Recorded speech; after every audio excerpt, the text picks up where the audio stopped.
என்று சொல்லி சைனியங்களுக்கு முன்னாக விபூஷணாரை போகும்படியாகவும் பின் பக்கத்தில் சாஸ்திராதங்களை எல்லாம் விசிதமாக நன்றாய் கற்றுணர்ந்த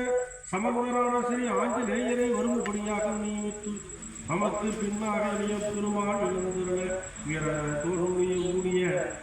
வீரத்தோடு கூடிய மகாநகிய திருத்தோள்களையும் கருத்த திருமேனியுடைய ஆண் யானைக்கு ஒப்பாக தாம் எழுந்தருளினார். பெரிய வானர சேனைகள் ரத்தினங்களையும் முத்துக்களையும் எரிந்து கொண்டு அருகிலேயே ஏந்தி வளர்ந்திருக்கின்ற சோலையில் காவி விழுகின்ற அலைகளுக்கு சமானமாகவும் கருங்கடலில் போய் விழுகின்ற காவிரி ஆற்றின் பெருக்கை போலவும் உயர்ந்த சேதுவின் வழியாக போயதுகள். அது எப்படி என்றால் அந்த காவிரி நதி குறிஞ்சி நிலத்தில் உள்ள ஆகாரங்களையும் முல்லை நிலத்தில் உள்ள மரங்களையும் சுமந்து கொண்டு போகின்றபடியினாலும் இந்த வானர சேனைகள் குறிஞ்சி நிலம் முதலானவற்றில் உள்ள உணவுப் பொருள்கள் ஒன்றும் இல்லாமல் கொள்ளை கொள்ளையாய் அலைகள் இடத்தில் வைக்கின்ற கைகளினால் மாறிக்கொண்டு கடல் மார்க்கமாய் போகிறீர்கள். அப்படி சேர்ந்தவர்கள் முதல் எடுத்துங்க பகவான் இல்லையா.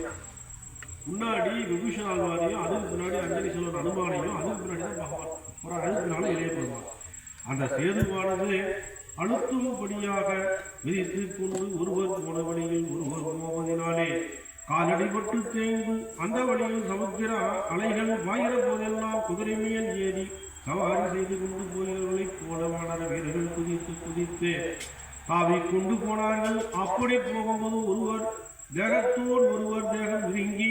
உராயந்தபடியால் நடக்க விஷயற்று காந்தவரி பக்கத்தில் விசாலமான இடங்களில் இல்லாமல் கடலிலே விழ அப்படி விழுகின்றவர்களை முழுகி போகாமல் கையை தூக்கி விடுகின்றதாய் உடையவர்களாய்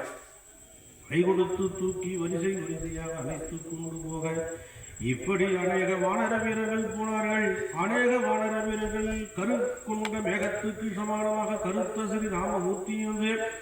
திருமேனியில் சூரியனுடைய அதிக தீட்சணமாகிய கிரணங்கள் படவிட்டாமல் மிகவும் தலைத்து நிழல் தருகின்ற உயர்ந்த அதிக சீதள சந்தன விருட்சங்களையும் சுரமுல்லை விருட்சங்களையும் பிடுங்கி குறைவித்துக் கொண்டு ஸ்ரீராமமூர்த்திக்கு 2 பக்கங்களிலும் போனார்கள்.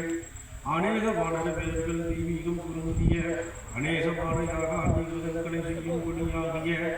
வேத ஆத்மர்கள் அத்தியாயனம் பண்ணுகின்ற வேதாந்தமே தாமாக எழுந்திருக்கின்ற அந்த சக்கரவர்த்தி திருமகனார் திவ்ய திருமேனியானது இழைத்து அடையாமல் நானாவிதமாக பரிமள சுகந்த புஷ்ப பொத்துக்கள் உள்ள மரக்கிளைகளை ஒழித்து அவைகளை திருத்த வேண்டிய பிரகாரமாக திருத்தி சாமரை போல வீசிக்கொண்டு சென்றார்கள். சீதா பிராட்டியாருடைய திருமணத்தை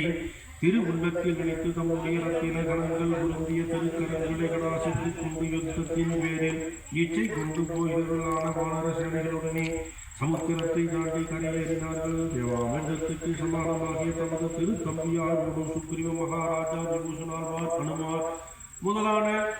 துணைவர்களோடும் அருந்ததியும் கண்டு அதிசயத்து ஸ்தோத்திரம் செய்யத்தக்க சீதா பிராட்டியார் எழுந்திருக்கின்ற அந்த லங்கா பட்டணத்தின் சமீபத்தில் இருக்கின்ற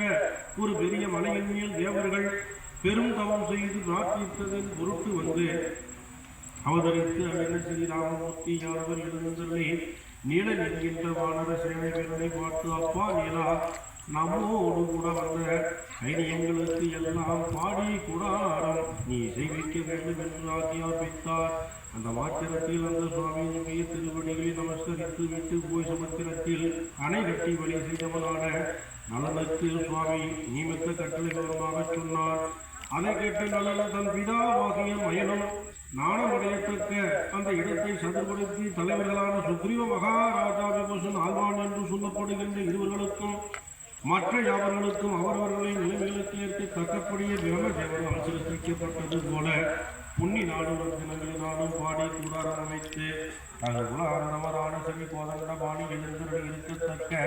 இடத்தையும் உண்டாக்க வேண்டும் என்கின்ற விருப்பத்துடனே அந்த மலை சிகரத்தை மட்டப்படுத்தி மூங்கில் கால்கள் நாட்டி கருப்பை புற்களால் உறுதி பெற கட்டி திவ்ய சுகந்த பரிமள புஷ்பங்களினால் உயர் கூறி மேய்ந்து மரணசாலை கட்டி முடித்தார். பின்பு சுக்ரீவ மகாராஜன் முதலான